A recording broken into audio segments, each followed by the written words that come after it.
Assalamualaikum warahmatullahi wabarakatuh. Perkenalkan, saya perwakilan dari kelompok 7 yang maju urutan pertama di matkul manajemen risiko ini. Nah, saya sebagai perwakilan akan memperkenalkan anggota-anggota saya. Yang pertama adalah Mbak Ika Nendi Febrianti dengan NIM terakhir 026, lalu ada Mbak Lu'lu'il Maknun dengan NIM terakhir 046, dan saya sendiri Sinta Rahmadita Abidin dengan NIM terakhir 102. Nah, di sini kami akan mempresentasikan tentang sejarah manajemen risiko dan regulasi Bank Indonesia terhadap manajemen risiko. Terima kasih. Silakan menyimak. Assalamualaikum warahmatullahi wabarakatuh. Langsung saja, nama saya Lu'lu'il Maknun NIM 046. Baik, di sini saya akan menjelaskan pertama di situ ada pengertian manajemen risiko. Manajemen risiko merupakan pendekatan terstruktur yang digunakan untuk pengelolaan ketidakpastian yang berhubungan dengan hambatan, ancaman, dan juga pengelolaan ketidakpastian usaha. Nah, risiko ini merupakan suatu kejadian yang tidak diharapkan oleh semua orang, begitu juga dengan perusahaan, terutama perbankan. Karena apa? Bank itu merupakan lembaga keuangan yang mengelola dari kreditur atau orang yang memiliki uang dan menyalurkan kepada debitur. Nah, sehingga dengan begitu perlu mengetahui jenis dan cara manajemen risiko perbankan agar kemungkinan terjadinya risiko tersebut dapat diminimalisir seperti itu. Nah, manajemen risiko ini meliputi penilaian terhadap risiko, bagaimana pengembangan strategi yang tepat untuk menjalankan usahanya dan juga mencegah risiko, dan cara memanfaatkan sumber daya yang ada seefektif mungkin seperti itu. Nah, pada perusahaan perbankan, maka manajemen risiko ini meliputi manajemen risiko kredit, manajemen risiko pasar, risiko operasional, dan juga risiko likuiditas. Nah, selanjutnya di situ ada sejarah. Di sini saya akan menjelaskan sejarah singkat mengenai manajemen risiko. Nah, bukti sejarah tertua maksudnya terkait pengelolaan risiko dapat ditemukan pada Piagam Hammurabi yang dibuat pada tahun 2100 sebelum Masehi. Nah, piagam tersebut mencantumkan peraturan di mana pemilik kapal dapat meminjam uang untuk membeli karbon. Namun bila di dalam perjalanan ternyata kapal tersebut hilang atau tenggelam, maka ia tidak perlu mengembalikan uang tersebut. Masa ini disebut sebagai zaman pertama manajemen risiko, di mana perusahaan hanya melihat risiko non-wirausaha seperti misalnya keamanan seperti itu. Nah, tahun 1970-an dan 80-an disebut sebagai zaman kedua manajemen risiko, di mana perusahaan-perusahaan asuransi mulai berusaha untuk mendorong pengusaha agar benar-benar menjaga barang yang diasuransikan. Nah, pada masa ini juga lahir konsep jaminan mutu atau kualitas asuransi. Nah, pada yang menjamin setiap produk memenuhi spesifikasinya, standarnya seperti itu. Nah, asuransi konsep ini maksudnya dipopulerkan oleh British Standard Institution yang meluncurkan standar kualitas BS 5750 pada tahun 1979. Nah, pada tahun 1993 James Lamb diangkat menjadi kepala kantor risiko yang merupakan jabatan CRO pertama di dunia seperti itu. Nah, zaman yang ketiga manajemen risiko dimulai tahun 1995 dengan diterbitkannya AS/NZS 436-2/1995 oleh Standard Australia of the World Risk Management Standard. Nah, perkembangan manajemen risiko ini di Indonesia yaitu di era perkembangan manajemen risiko, khususnya risiko korporat, baru dimulai sekitar tahun 2000-an dengan terbitnya Peraturan Bank Indonesia Nomor 5 Tahun 2003 tentang pedoman manajemen risiko perbankan yang mengharuskan semua bank melakukan pengelolaan risiko. Nah, Badan Pengawas Keuangan dan Pembangunan atau BPKP melalui satuan tugasnya mengembangkan pedoman umum dan asesmen risiko di lingkungan BUMN dan sektor publik. Nah, Kementerian BUMN mengharuskan BUMN mengelola risiko bagian dari tata kelola perusahaan yang baik melalui surat keputusan Menteri Negara ya BUMN nomor Kep 117/M/MBU/2002 tanggal 1 Agustus 2002 tentang penerapan GCG BUMN 2003 untuk perusahaan terbuka atau TBK. Ada keputusan Ketua Badan Pengawas Pasar Modal. Nah, nomor Kep nomor Kep Street 02 atau garing PM garing 2003 tanggal 15 Januari 2003 di mana perusahaan yang listing di pasar modal harus melakukan kajian manajemen risiko yang berkaitan dengan penerapan prinsip pengenal nasabah seperti itu. Bismillahirrahmanirrahim. Assalamualaikum warahmatullahi wabarakatuh. Perkenalkan, nama saya Sinta Rahmatita Abidin dengan NIM terakhir 102. Nah, di sini saya akan melanjutkan presentasi dari teman saya sebelumnya yang telah mempresentasikan tentang pengertian dan sejarah manajemen risiko pada perbankan. Nah, di sini saya akan mempresentasikan tentang regulasi Bank Indonesia terhadap manajemen risiko perbankan. Nah, menurut Peraturan Otoritas Jasa Keuangan atau POJK nomor 16/POJK.03 tahun 2016 tentang penerapan manajemen risiko bagi bank pasal 1 terdapat 8 jenis risiko yang harus diketahui sebuah perbankan agar dapat mengelola risiko perbankan dengan baik atau mengantisipasinya. Nah, 8 diantaranya adalah yang pertama adalah resiko kredit. Resiko kredit ini resiko yang muncul atau timbul akibat salah satu pihak tidak dapat membayar hutangnya kepada bank. Lalu yang kedua adalah resiko likuiditas. Resiko likuiditas ini resiko yang muncul karena suatu bank tidak dapat membayar hutangnya yang telah jatuh tempo. Lalu yang ketiga adalah resiko pasar. Resiko pasar ini mengacu pada resiko posisi neraca dan rekening administratif atau termasuk transaksi derivatif yang disebabkan oleh perubahan kondisi pasar secara keseluruhan termasuk resiko perubahan harga opsi. Lalu yang keempat adalah resiko operasional. Resiko operasional adalah resiko yang muncul karena tidak berfungsinya proses internal. Nah, proses internal ini bisa terjadi karena kesalahan sumber daya manusianya atau kegagalan sistem perbankan gara-gara error atau gimana gitu, atau bahkan problem eksternal lainnya yang dapat mempengaruhi operasional bank tersebut. Lalu yang kelima adalah resiko hukum. Resiko hukum ini adalah resiko yang muncul karena adanya tuntutan hukum atas tidak terpenuhnya syarat-syarat suatu kontrak yang telah disepakati. Lalu resiko yang keenam adalah resiko reputasi. Resiko reputasi adalah resiko yang timbul akibat tingkat kepercayaan kreditor yang menurun. Resiko ini muncul karena adanya isu negatif yang telah diberikan kepada bank. Lalu resiko yang ketujuh adalah resiko strategik.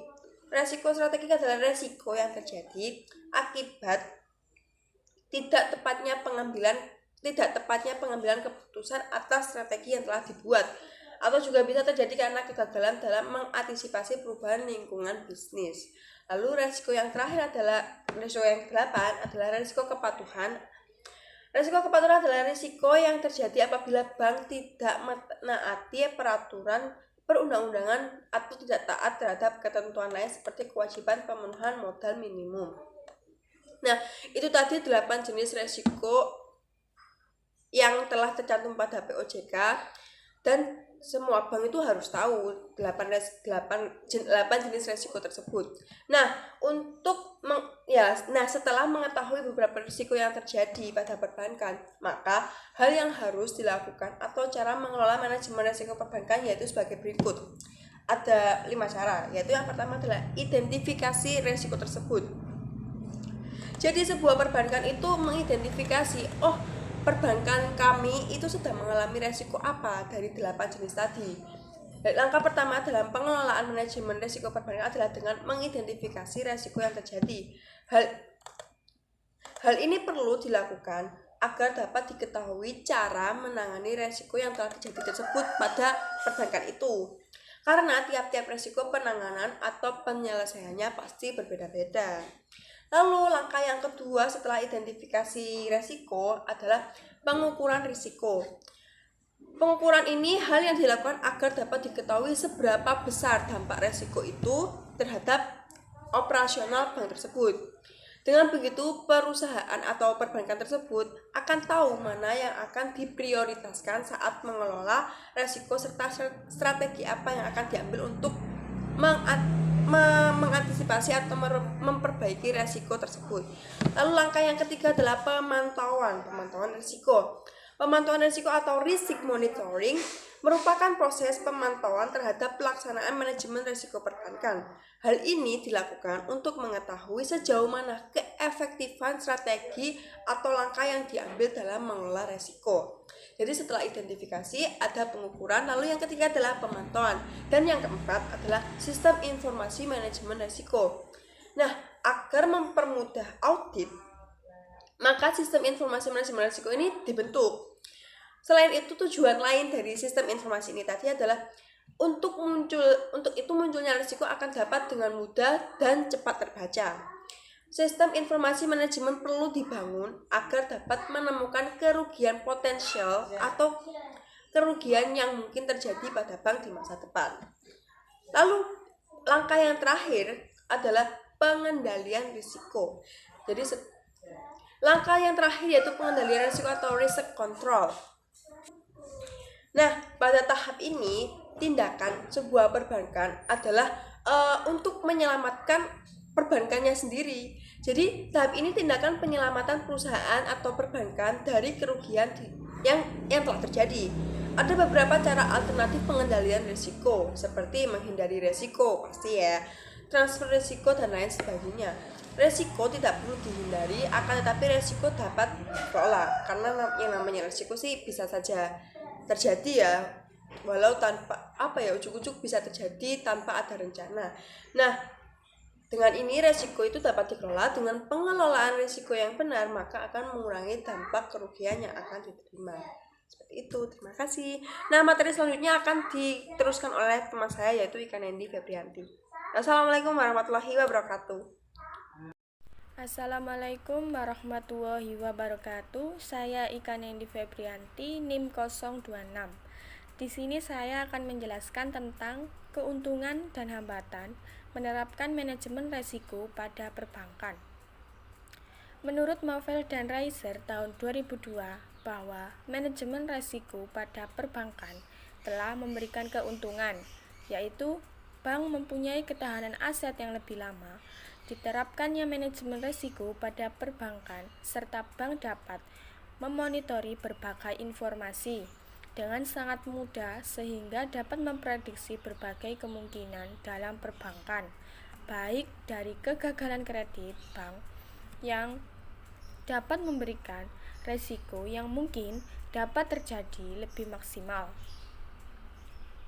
Untuk melayani nasabah, bank juga dapat meningkatkan shareholder value-nya dan memberikan suatu gambaran kepada pengelolaan mengenai suatu kerugian bank pada masa yang akan datang, dapat meningkatkan metode dan proses pengembalian keputusan yang sistematis dan berdasarkan suatu informasi.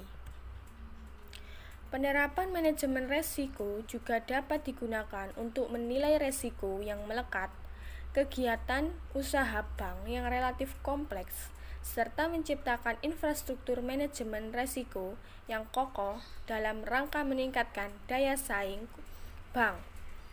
Selain keuntungan bagi bank, penerapan manajemen risiko dan yang menguntungkan dan bermanfaat bagi otoritas pengawasan, yang mana dengan penerapan manajemen risiko pada bank akan mempermudah penilaian terhadap kemungkinan kerugian yang terdapat pada bank, dapat mempengaruhi permodalan bank, dan sebagai salah satu dasar penilaian dalam penerapan strategi dan fokus pengawasan bank. Selanjutnya, saya akan menjelaskan tentang dampak manajemen risiko terkait pilar-pilar API. Yang pertama yaitu pilar struktur perbankan yang sehat. Bank dapat diukur atau dinyatakan sehat apabila telah memenuhi kebutuhan masyarakat dan mendorong pembangunan ekonomi nasional yang berkesinambungan. Semakin sehat tingkat kesehatan suatu bank, maka semakin kecil pula resiko yang harus dikelola bank tersebut. Sehingga semakin kecil atau semakin baik pula penerapan manajemen resiko pada bank tersebut. Semakin baik penerapan manajemen resiko pada struktur perbankan yang sehat dapat dilihat dari laporan Bank Indonesia yang menyatakan bahwa sebagian bank di Indonesia tidak enggan lagi untuk menyalurkan kredit karena kemampuan pengelolaan manajemen risiko pada bank saat ini telah mengalami kemajuan setelah Bank Indonesia menerapkan standar Basel II, di mana bank tidak ditakutkan dengan kredit macet yang berlebihan yang dapat merugikan bank, terutama dapat menurunkan tingkat kesehatan bank. 2 yaitu pilar mengenai sistem pengawasan yang independen dan efektif. Pengawasan pada perbankan Indonesia yang dilakukan oleh Bank Indonesia masih belum maksimal dan efektif. Oleh karena itu, Bank Indonesia mempublikasikan dan menerapkan struktur perbankan Indonesia untuk meningkatkan fungsi pengawasan yang independen dan efektivitas. Hal ini dapat dicapai dengan meningkatkan kompetensi pemeriksaan bank, meningkatkan koordinasi antar lembaga pengawas, mengembangkan pengawasan berbasis risiko fungsi, pengawasan yang independen dan efektif. Bank Indonesia juga menerapkan manajemen risiko yang lebih menitik beratkan pengawasan aktif Dewan Komisaris dan Direksi pada setiap bank, di mana Dewan Komisaris dan Direksi lebih bertanggung jawab atas pengawasan yang lebih efektif dan mitigasi secara aktif, sehingga sistem pengawasan yang independen dan efektif pada perbankan Indonesia dapat tercapai. 3. Pilar industri perbankan yang kuat. Dalam menerapkan struktur industri yang kuat, perlu adanya tata kelola bank yang baik atau good corporate governance untuk memantau kinerja pencapaian sasaran keberhasilan usaha suatu bank. Penerapan good corporate governance atau GCG pada bank tidak terlepas dari penerapan manajemen risiko, di mana bank pelaksanaannya manajemen risiko atau GCG mempunyai prinsip yang sama, yaitu transparansi, akuntability, tanggung jawab, dan independensi. 4. Pilar perlindungan konsumen. Dari waktu ke waktu, jumlah nasabah bank di Indonesia terus mengalami peningkatan. Dengan bertambahnya jumlah nasabah, penggunaan produk dan jasa keuangan perbankan terus mengalami peningkatan. Bukan hanya itu saja, perbankan saat ini juga telah banyak beralih dari lembaga keuangan murni menjadi universitas banking, yang mana bukan hanya melayani produk dan jasa keuangan, melainkan juga melayani produk dan jasa seperti sekuritas dan asuransi. Oleh karena itu, semakin banyak produk dan jasa yang dihasilkan oleh perbankan, resiko yang harus dikelola perbankan akan semakin besar, dan prioritas layanan terhadap nasabah pun menjadi rendah. Sekian dari kelompok kami. Jika ada salah kata atau perkataan, mohon dimaafkan. Wassalamualaikum warahmatullahi wabarakatuh.